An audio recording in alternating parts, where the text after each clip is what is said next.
दिव्यजननी श्री माँ परम प्रभु श्री अरविंद, इधर उपस्थित सभी के अंदर का वो दिव्य आत्मा को मेरा प्रणाम। अभी दीदी श्री अरविंद और श्री माँ के बारे में एक संक्षिप्त सूचना दिए, वो किस लिए इस पृथ्वी में आए थे। मैं एक भिन्न विषय वस्तु पर चर्चा करना चाहूँगा। एक वो विषय दीदी का विषय से ही, मतलब जो चर्चा कर रहे थे उसके अंदर से ही है। एक कहानी बताता हूँ आपको। एक बार क्या हुआ, मैं क्वेश्चन पूछूंगा एक कहानी के बाद। एक साधु एक बार एक जगह बैठ के वो ध्यान कर रहे थे। वो देख रहे हैं उस रास्ते से एक महामारी का शैतान उधर से गुजर रहा है। वो अपने सूक्ष्म दृष्टि से वो देखे एक शैतान उधर से जा रहा है, तो उधर उसको रोक के उसको पूछे कि तुम किस लिए जा रहे हो। वो बोल रहा है कि वो नदी के उस तरफ एक गांव है, उस गांव में मुझे 10 जीवन लेना है। मतलब महामारी वो फैलाएगा और सिर्फ 10 जीवन लेके मैं लौट आऊंगा। तो वो साधु बोल रहे हैं ठीक है, सिर्फ 10 जीवन लेना, उससे ज्यादा नहीं। तो फिर वो हाँ बोल के चला गया। और कुछ दिन बाद, ठीक 3-4 दिन बाद वो उधर से लौटा। लौटते वक्त उधर सबको पता चल गया था उस गांव में 10 नहीं 10,000 लोग मर गए हैं वो महामारी की वजह से। तो वो साधु, जब शैतान गुजर रहा है उस वक्त उनके पास से, वो साधु उसको रोक लिए और बोले कि तुम्हें आज मैं जाने नहीं दूंगा।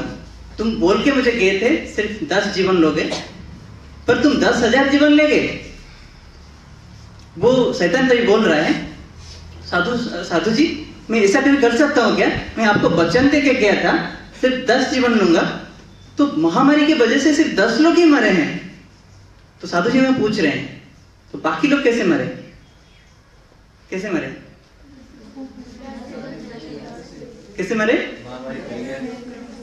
महामारी की वजह से सिर्फ 10 लोग मरे, बाकी लोग कैसे मरे?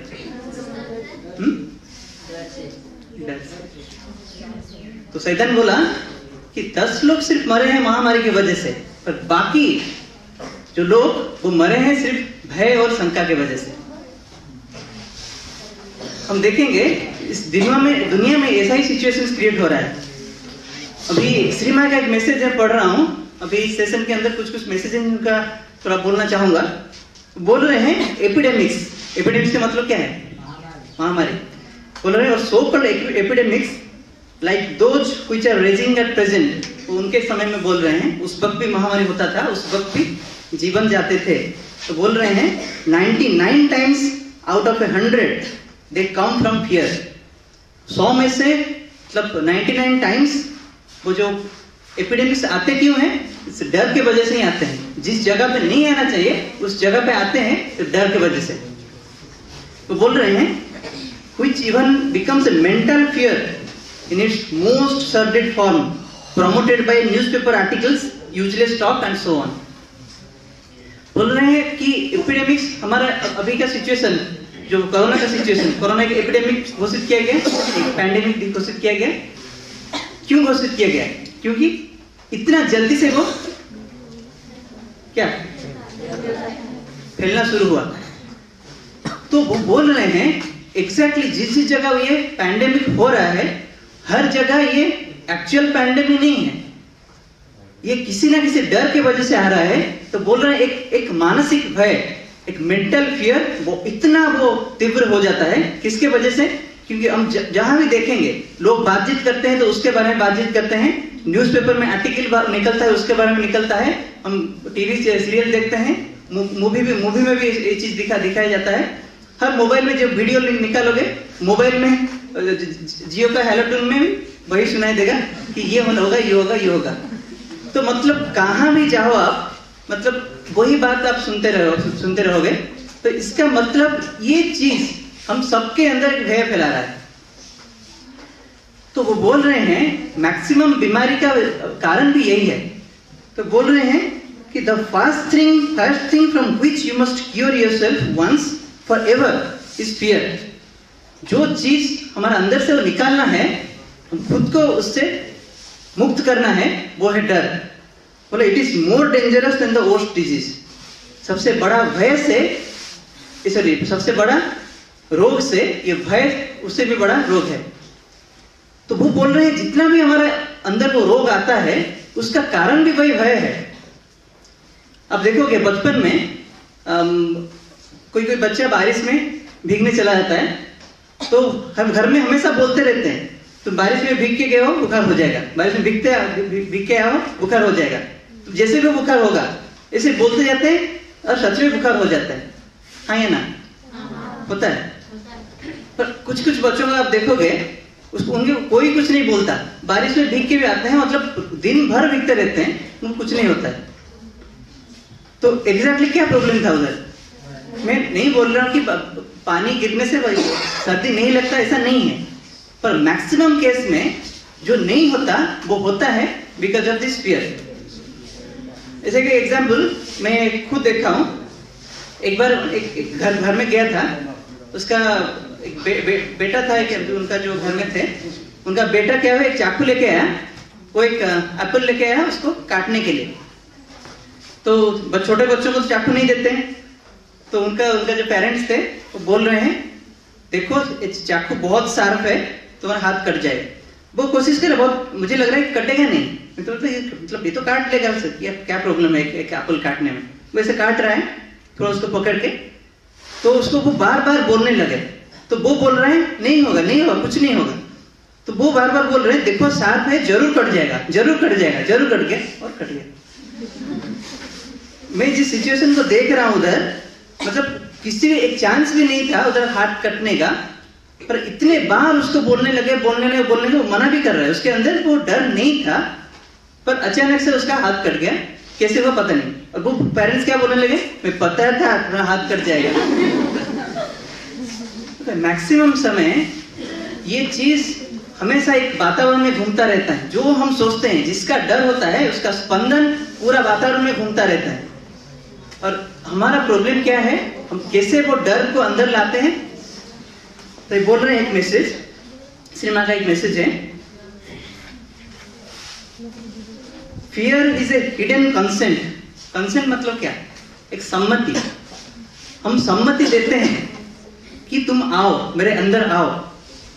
When you are afraid of something, it means that you admit its possibility.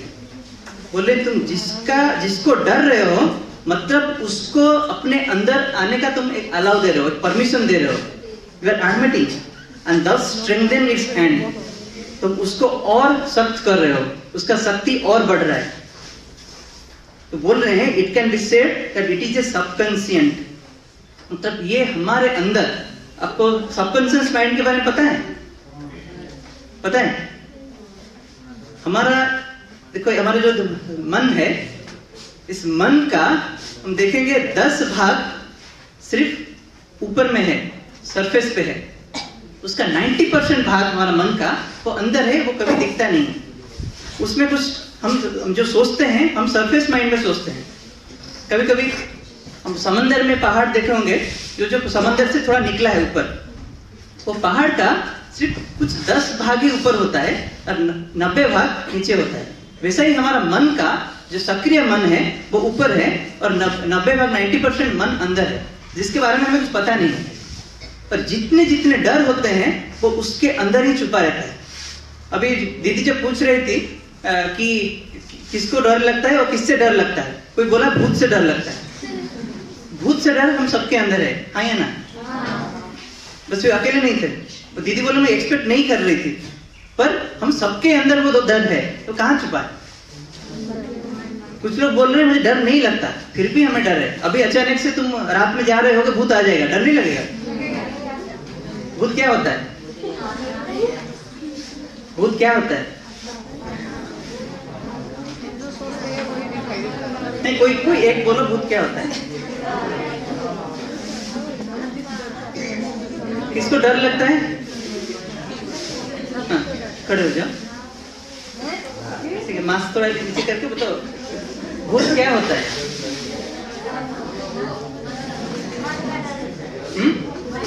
भूत मन का डर होता है। नहीं, भूत को कैसे डरने लगे तुम? मतलब भूत के बारे में कैसे पता चला? कभी देखे हो? नहीं। तो कैसे पता चला कि मैं भूत को डरता हूँ? कभी एक्सपीरियंस हुआ है भूत का? तो कैसे डर कैसे आया? थोड़ा क्लोजली आप थोड़ा सुनो उसके बाद।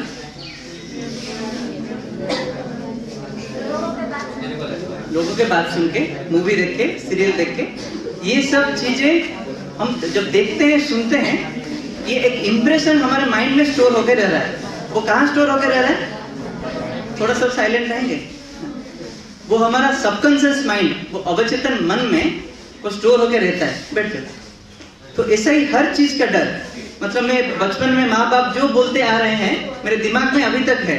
मैं बारिश में जाऊंगा तो मुझे सर्दी हो जाएगा, मैं अगर थोड़ा मतलब रास्ते में थोड़ा इधर उधर हो गया तो गाड़ी मुझे टकरा जाएगा, मैं कहीं गाड़ी में जा रहा हूँ कहीं गिर भी सकता हूँ, भाग के जा रहा हूँ गिर भी सकता हूँ। ये हमेशा एक डर हमारे मन में रहता है, वो हम सोचते नहीं है, ऑटोमेटिकली इट कम्स आउट। वो कहाँ से आता है? मैं एग्जाम दे रहा हूँ, मुझे डर लगता है ताकि मैं फेल नहीं हो जाऊँ, क्योंकि पढ़ के आया हूँ फिर भी मुझे फेल होने का डर है। जो टॉपर है वो भी सोचता है कभी कभी मैं फेल हो जाऊंगा। क्यों? क्योंकि उसके दिमाग में ऐसे है, अगर मैं ये एक क्वेश्चन गलत हो गया मैं फेल हो जाऊंगा। ये हमारे अंदर भर दिया गया है बचपन से ही। हमारे टीचर्स भी, हमारे एजुकेशन सिस्टम ऐसा है, माँ बाप शिक्षक ये सोचते हैं अगर बच्चों को हम डराएंगे नहीं वो हमारे कंट्रोल में नहीं रहेंगे। मतलब होल एटमॉस्फेयर, होल सोसाइटी में एक रूल चल रहा है, हम भय को लेके सबको शासित करेंगे। एक्चुअली भय के पीछे एक एडवर्स फोर्स होता है, एक अपशक्ति होता है। तो श्री मां बोल रहे हैं एग्जैक्टली भय कुछ नहीं है, ये एक it is a play of adverse force. ये सबको कंट्रोल करना चाह रहा है इस भय के द्वारा। तो अगर इसका रियलिटी हमें पता नहीं चलेगा तो एग्जैक्टली ये कहां से आ रहा है, हम उसको उसके ऊपर हमें काबू करने का मतलब आसान नहीं होगा, वो हमें काबू करने लगेगा। अभी जो पैंडेमिक के वक्त ये जो हम क्या होता है वायरस हो रहा है, माइक्रोब्स आ रहे हैं जो हमारे अंदर ये एपिडेमिक्स और पैंडेमिक्स क्रिएट मतलब जो क्रिएट कर रहे हैं इस जगह पे। एक आदमी पूछा था, साधक श्री मां को पूछे थे, what makes someone catch them. मतलब कुछ लोग होते हैं जिनको ये वायरस कभी सेम एटमॉस्फेयर में होते हैं, दो लोग होते हैं, एक को नहीं होता है एक को होता है। आप बताओगे कि उसका इम्यूनिटी सिस्टम इसका अच्छा है इसका उसका बुरा है। इम्यूनिटी सिस्टम का रोल बाद में आता है। पहला चीज, दो आदमी थे, एक के अंदर वो आया दूसरे के अंदर नहीं आया। इम्यूनिटी सिस्टम रोकता नहीं, इम्यूनिटी सिस्टम बाद में सेव करता है, वो अलग बात है। उसके अंदर कैसे आया? आप बाहर से देख रहे होगे वो डर नहीं रहा है, पर डर डिफरेंट लेवल्स पे होता है। हमारे मन में जो डर है वो कभी कभी सोच के पता चल जाता है कि मेरा डर है, पर अगर मन में भी नहीं है, हमारे अंदर और कुछ भी बीइंग्स हैं, सत्ता है, हमारा एक प्राण है, हमारा एक शरीर है, शरीर के अंदर भी डर रह सकता है। अभी इधर आप रात में इधर खड़े हो, अचानक से एक बिल्ली जंप किया, आप डर नहीं जाओगे? मतलब आप डर भी नहीं रहे हो, अचानक से आपका आंख बंद हो जाएगा, हाँ या ना? इसका मतलब आप सोच नहीं रहे हो फिर भी डर आ जा रहा है, क्योंकि ये एक शरीर का डर है। हमारे एक शरीर जो है उसके अंदर ऐसे डर बसा हुआ है, उसका सेल्स में डर है। मतलब आप कोई मतलब डर भी नहीं रहा है, मन में डर नहीं रहा है, फिर भी उसको डर आ जाता है, क्योंकि वो डर से उसका सेल्स में डर घुसा हुआ है, उसके अंदर ही वो डर है। तो इसको हमें आइडेंटिफाई करना पड़ेगा वो डर कहाँ पे है। तो इसीलिए बोल रहे हैं कि हमारा जो दीदी बोल रहे थे, जो फ्रीडम, जो इनर फ्रीडम, जो ये कैसे आएगा? एक वाइटल पॉइंट ये है कि हमें वो डर से निकलना पड़ेगा। फ्रीडम ऐसा एक चीज है, वो फ्रीडम तब तक नहीं हमें मिलेगा जब तक हमारे अंदर में वो फियर है। तो बोल रहे हैं freedom is a state of mind पर देयर इज नो फियर और कंपल्सन। जो कुछ कंपल्सन नहीं होगा, कुछ फियर नहीं होगा, तो ऐसा एक स्टेट में हमें ऊपर उठना है। तो हम देखेंगे अभी हमारा साइंटिस्ट रिसर्चर देखेंगे 500 से ज्यादा डर है इस दुनिया में। किसी को पानी में डर लगता है नहीं, किसी आदमी को आग से डर लगता है, किसी चीज को साइलेंस में भी डर लगता है। मतलब सब कुछ साइलेंट हो गया डर लगता है, कोई बातें करता रहे तो खुश है, जब पूरा साइलेंट हो गया, एक रात में जा रहे हो अचानक से सब कुछ साइलेंट हो गया तो डर लगने लगेगा, क्योंकि हम साइलेंस को भी डरते हैं। मतलब ऐसा ऐसा डर सब दुनिया में है, मतलब आप सुनोगे, आपके अंदर भी होगा, आप महसूस नहीं कर पा रहे होगे, आप उसको मान लिए होगे कि इट इज नेचुरल। पर ये दुनिया में ऐसा ऐसा डर भी है जिसको हमें आइडेंटिफाई करना पड़ेगा।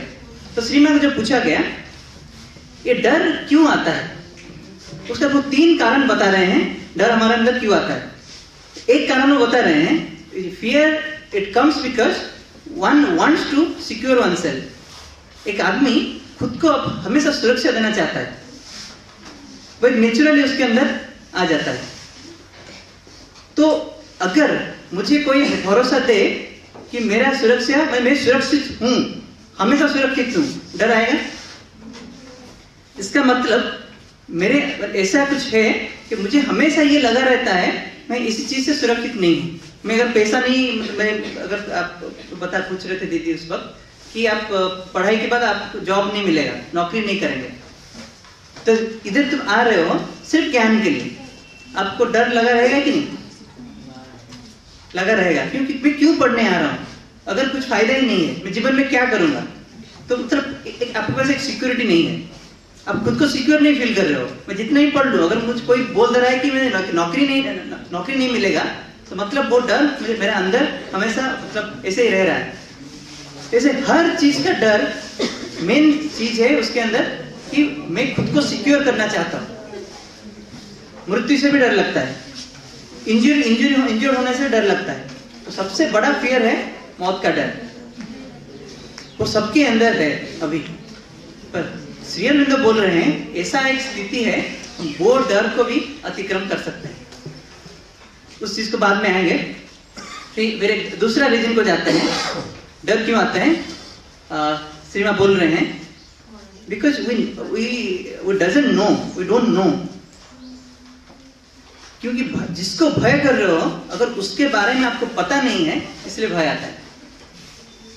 इधर एक सांप गुजर रहा है, ठीक है, सांप जा रहा है, वो सांप पॉइजनस नहीं है, फिर भी हमें डर लगता है कि नहीं?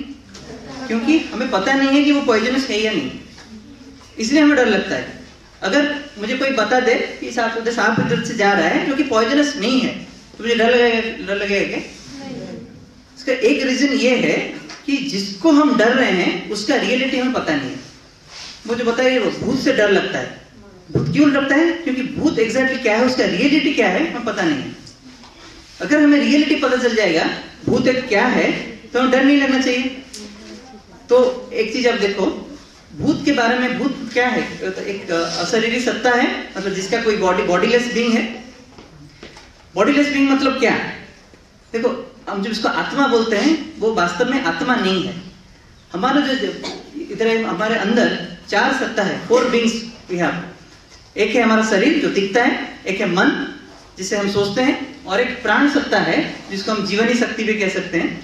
और जितना इतना हमारा अंदर जो क्रोध आता है, हमारे अंदर कुछ एनर्जी आता है, उत्साह आता है, जेलसी आता है, ये सब नेगेटिव पॉजिटिव क्वालिटीज वो प्राण से आता है, उसके लिए सोचना नहीं पड़ता। वो हमारे अंदर एक बीइंग है। और एक बीइंग है हमारे अंदर, वो है आत्मा। और आत्मा का क्या होता है, जब हम ये शरीर छोड़ते हैं वो आत्मा और एक राज्य में चला जाता है, आत्मा का राज्य। हम बोल सकते हैं भगवान से ही वो आत्मा आया है, परमात्मा से ही वो आत्मा आया है, और मरने के बाद आत्मा उधर ही चला जाता है। तो अगर सारे आत्मा उधर चले जा रहे हैं तो इधर भटक कौन रहा है? कौन भटक रहा है? जो भटक रहा है वो है हमारा dissatisfied vital wings. Vital wing मतलब जो प्राण सत्ता की बारे में बता रहा था, जब कुछ आदमी के अंदर बहुत सारे डिससैटिस्फैक्शन रहते हैं, बहुत सारे ग्रीड रहते हैं।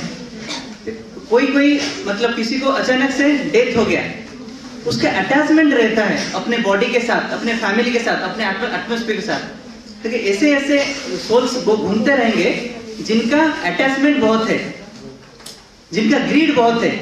ऐसे ऐसे आदमी को दिखा गया, मतलब वो आत्मा जिसको बोलते हैं, वो स्पिरिट, वो घूमते रहते हैं कहाँ पे ना, एक मेरा बहुत पैसा है पर वो पैसा का भोग नहीं कर पाया, तो देखो कि ऐसा ऐसा स्पिरिट उसके पास घूमते रहेंगे। पर वो चीजों से हमें डरने का कुछ नहीं है, ये हमें पता नहीं, क्योंकि उनके पास वो पावर भी नहीं है हमारे साथ कुछ करने के लिए। वो एक सहारा ढूंढते हैं किसी को परेशान करने के लिए। अगर हम उनको अलाउ नहीं करेंगे हमारे अंदर तो उनका कुछ पावर ही नहीं है। वो कुछ किसी चीज एक बॉडी का सहारा लेते हैं कुछ काम करने के लिए। एक चीज बताता हूँ, जब श्री माँ जापान में थे उस वक्त ऐसा एक पैंडेमिक आया था, एक एपिडेमिक आया था।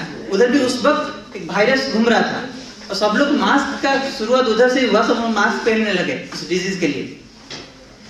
तो श्री माँ वहां देख रहे हैं अभी जैसा सिचुएशन है, हर जगह जहां भी जाओ उसी का ही बात हो रहा है।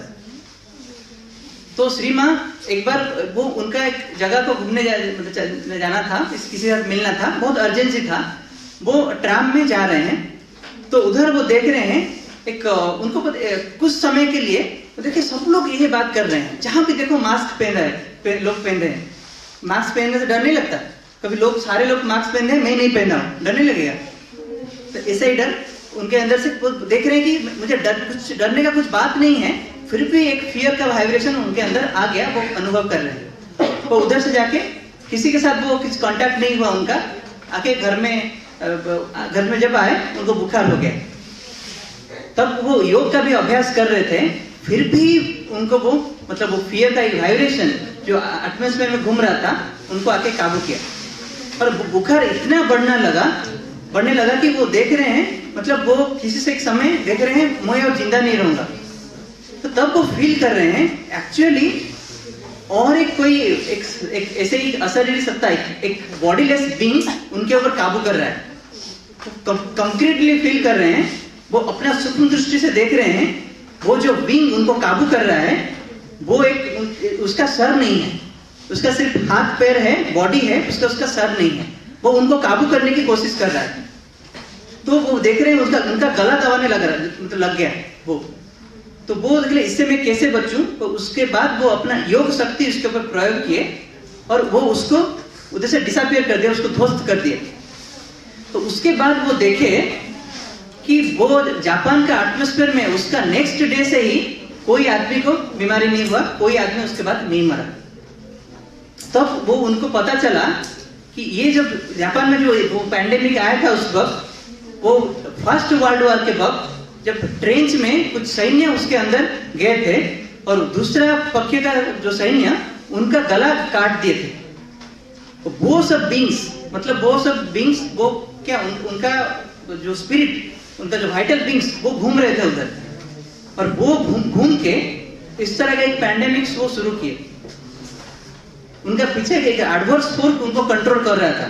वो सब बींग्स जाके ये सब लोगों के पास उनका जान भी ले जाते थे। एक हफ्ता बाद लोग मर जाते थे, 3 दिन बाद बहुत सीरियस हो जाते थे, एक हफ्ता बाद पूरा उनका मौत हो जाता था। उसके बाद वो चीज चेंज हो गया। तो एक्चुअली उसका रियलिटी हमें अगर पता होगा तो हम देखेंगे कि हम उनसे ज्यादा पावरफुल हैं। तो एक छोटा सा एग्जाम्पल जैसे ले रहा हूँ वो रियलिटी के बारे में। एक आदमी क्या हुआ, एक रिवर में जा रहा था अपना नाव से, दूसरा आदमी उधर बैठा है। वो जब नाव से जा रहा था तो वो उसके बारे में पूछ रहा था, जो उसमें जो बोट चला रहा था वो दूसरा आदमी उनको पूछ रहा था आपका जीवन कैसे चल रहा है, कैसे आप बीत रहा है, आप घर में कैसे हो। तो उसको पूछने लगा आपका पापा क्या कर रहे हैं। तो पापा चले गए हैं। कैसे चले गए? पापा ऐसे ही नाव चला रहे थे, ये नाव डूब गया, मर गए। अच्छा ठीक है। तो उसका पापा के पापा वो कैसे चले गए? तो बोले वो भी ऐसे ही, हमारा तो यही पैसा है, हमारा यही जीविका है, इधर नाव चला रहे थे, नाव डूब गया, मर गए। तो उनका पापा तो ऐसे ही नाव चला रहे थे, नाव डूब गया, मर गए। तुम्हारा मतलब जितने जेनरेशन है सारे इस नाव में डूब के मर गए हैं, तुम नाव जब चलाते हो डर नहीं लगता? तो उसको पूछने लगा, दूसरा आदमी को, वो नाव जो चला रहा था वो पूछ रहा है अच्छा तुम्हारे पापा कैसे चले गए थे? हाँ पापा ऐसे ही घर में ही सोए थे, अचानक से देखे कि रात में जब सुबह उठे देख लो पापा नहीं, वो चले गए। पापा का पापा कैसे चले गए? वो भी ऐसे ही बेड में सोए थे और उनका तबीयत बहुत खराब था, अचानक से देखे वो गुजर गए। तो उनका पापा भी वैसे ही बेड में थे, चले गए। तो तुम जब हर रात सोने जाते हो बेड में, तुम्हें नहीं डर लगता कि तुम मर जाओगे? तो ऐसा एक इसमें क्या चीज है, हमें ये रियलिटी पता है कि मौत ऐसे नहीं आता है। हम जब हमें पता है वो चीज, तो हमारे अंदर एक फेथ आता है, एक ट्रस्ट आता है। तो श्री माँ एक थर्ड रीजन बोल रहे हैं, हमारे अंदर वो जो डर का कारण ये है लैक ऑफ ट्रस्ट। तो वो बोल रहे हैं ये है सबसे इंपॉर्टेंट रीजन, ये है सबसे गुरुत्वपूर्ण कारण कि हमें क्यों डर लगता है। थोड़ा तो साइलेंट रह के सुनेंगे। तो ये लैक ऑफ ट्रस्ट, तो ट्रस्ट किससे करना है, मैं बस एक उदाहरण बता रहा हूँ। एक बार क्या हुआ, स्वामी विवेकानंद वो एक स्पीच देने गए थे एक जगह पे। तो उधर वो करेज के ऊपर स्पीच दे रहे थे। तो जब बहुत सारे ऑडियंस थे आगे, तो एक आदमी क्या किया, तो ये विवेकानंद तो ऐसे स्पीच दे रहे हैं करेज के बारे में, सच में वो साहसी है क्या, पर टेस्ट करते हैं। वो एक रिवॉल्वर लाए और रिवॉल्वर एक ब्लैंक फायरिंग किया। ब्लैंक फायरिंग करें तो क्या होगा, सब जो लोग उधर थे सब भाग के चले गए। पर विवेकानंद और जैसे ही वो स्पीच दे रहे थे वैसे ही उनका स्पीच चल रहा है। तो कुछ लोग सब लोग को पता चल गया कि ब्लैंक फायरिंग था, सब आके इकट्ठा हुए। तो जो ब्लैंक फायरिंग किया था वो स्पीच खत्म होने के बाद उनके पास जाके पूछ रहा है कि मैं ब्लैंक फायरिंग किया, सब लोग भाग गए, आपको डर नहीं लगा? तो तभी वो एक चीज बोल रहे हैं, मैं किससे डरूं? अगर वो मुझे चाहते हैं मारने के लिए तो कौन मुझे रोक सकता है? अगर वो मुझे चाहते हैं बचाने के लिए तो मुझे कौन मार सकता है? तो ऐसा एक चीज वो बोल रहे हैं, मतलब और कोई शक्ति है जिसके ऊपर उनका पूरा ट्रस्ट है, पूरा फेथ है, और उनको पता है कि उनका कुछ नहीं होगा। तो ऐसा एक फेथ हमें किसके ऊपर लाना चाहिए? किसके ऊपर? डिवाइन के ऊपर। हमारे साथ वो हमेशा मौजूद हैं, हमारे साथ साथ हैं, ऐसा एक अनुभव हमें नहीं आता। तो दीदी बोल रहे थे हमारे अंदर भगवान का एक अंश है जिसका हमें पता नहीं है, हम जिसको हम आत्मा बोल रहे थे। तो वैसा एक विंग हमारे अंदर है जो भगवान ने हमें दिया है गिफ्ट के स्वरूप। सारे मनुष्य के अंदर, सबके हृदय में, ठीक हृदय का केंद्र में वो सत्ता है जिसको वो नाम दिए हैं चैत्य सत्ता। तो ट्रू फेथ उससे ही आता है, उसको ही पता है कैसे एब्सोल्युटली डिवाइन के ऊपर ट्रस्ट करना है। ऐसा एक एब्सोल्यूट ट्रस्ट था भक्त प्रहलाद के पास। क्या हुआ उसका जीवन में जो भी कुछ आए, जितना कठिनाई आए और जितना उसको मारने की कोशिश किए, उसका कुछ नहीं हुआ, क्योंकि his relation with the divine was so strong। उसका भगवान के साथ उसका संपर्क बहुत सख्त था, बहुत दृढ़ था। उसको पता था अगर उस चेतना में वास कर रहा है तो कंस्टेंटली भगवान विष्णु का नाम जप कर रहा है। इसलिए श्री अरविंद बोल रहे हैं, जब हम भगवान का नाम जप करते हैं, कंस्टेंटली हम चैंटिंग करते हैं उनका नाम, मतलब उनके चेतना में हम वास करते हैं। कोई भी काम करते रहो, अपने आपके दिमाग में वो चैंटिंग चलता रहेगा। मतलब मैं नहीं बोल रहा हूँ कि आप किसी स्पेसिफिक चैंटिंग करो, जो आपके हृदय में आ रहा है वो आगे कर सकते हो। इसका मतलब उनका चेतना पे आप बात कर रहे हो। अगर वो कॉन्शियसनेस पे आप मतलब कोई भी काम कर रहे हो, बातचीत कर रहे हो, बात कर रहे हो, तो आपको वो एक प्रोटेक्शन लेयर की तरह काम देगा। तो तभी श्री माँ बोल रहे हैं हमारे इस शरीर के मतलब चारों तरफ एक सूक्ष्म शरीर भी सृष्टि हो सकता है। तो उसको बोलते थे ethereal body. This ethereal body will build upon that trust and faith on the divine. तो कोई भी डिजीज, कोई भी चीज हमें छू नहीं सकता। तो इसी सत्य को वो श्री अरविंद की तरफ व्यक्त करने आए हैं। तो ये सत्य का हमें पता चल गया कि इनवर्डली वी आर डिवाइन। तो तभी श्री माँ बोल रहे हैं हम खुद भगवान हैं, पर हमें पता नहीं है कि हम भगवान हैं। अगर ये चीज हमें पता चल गया, ये रियलाइजेशन हमारा हो गया, तो हमारे जो अंतर में जो असल मुक्ति हमें मिलेगा। तो ये जो मुक्ति मिलेगा, तभी श्री अरविंद बोल रहे हैं हम इस मनुष्य की स्थिति से और एक स्थिति में जाएंगे। तो वो बोल रहे हैं विवर्तन की प्रक्रिया में जैसे पहले कुछ भी नहीं था, जड़ भूमि था, उसके बाद उद्भिद का सृष्टि हुआ, उसके मतलब जलचर जीव का सृष्टि हुआ, उसके बाद उभयचर जीव का सृष्टि हुआ, फिर पशु पक्षी तो सृष्टि हुए, उसके बाद बानर सृष्टि हुआ। हम सोचते हैं कि बानर से हम सृष्टि हुए हैं, बानर से विवर्तित होकर मनुष्य हुआ है। अगर विवर्तन प्रक्रिया हर वक्त इसे परिवर्तन आ रहा है उसमें, तो मनुष्य की स्थिति में हम रह जाएंगे क्या? तो जरूर मनुष्य की स्थिति से हम और एक ऊपर की स्थिति में उठेंगे। तो श्री तभी बोल रहे हैं, तो जो सम्मति देंगे मनुष्य से और एक स्थिति में उठने के लिए, और एक नया जीव इस सृष्टि में आएगा जिसका नाम दिए है वो अतिमानव। मनुष्य के पास जो कमियां हैं, जो अपूर्णता है, जो अज्ञानता है, वो उस अतिमानव के पास नहीं रहेगा। अभी हमारे पास डर है, अतिमानव के पास वो नहीं रहेगा। हमारे जीवन में, सबके जीवन में दुख आता है, वो चीज नहीं रहेगा। हमारे सबके जीवन में अशांति आता है, उधर वो नहीं रहेगा। सबके पास अभी घृणा है, क्रोध है, उसके पास वो नहीं रहेगा। तो सबसे बड़ा बात, अभी जीवन में मृत्यु आ रहा है, वो अतिमानव के पास वो मृत्यु नहीं रहेगा। वो होगा द एज ऑफ इमोर्टैलिटी, वो अमरत्व का युग। ये कोई ऐसे काल्पनिक कथा नहीं है, ये एक सत्य है जो इस पृथ्वी में प्रतिष्ठित होने वाला है। और जो लोग इसमें वो फेथ रखेंगे, जो विश्वास रखेंगे, वो ट्रस्ट रखेंगे डिवाइन के ऊपर, वही प्रिपेयर होंगे धीरे धीरे मनुष्य के स्थिति से वो अतिमानव की स्थिति में उत्तीर्ण होने के लिए। वो अतिमानव क्या है? वो भगवान स्वयं उसके थ्रू लीला करेंगे। तो ये मैसेज था श्री अरविंद और श्री मां का, इस मतलब एक शॉर्टली में बताया। और जितना उनको हम पढ़ेंगे, वो ट्रुथ के बारे में हमें और कंक्रीट आइडिया मिलेगा। ठीक है।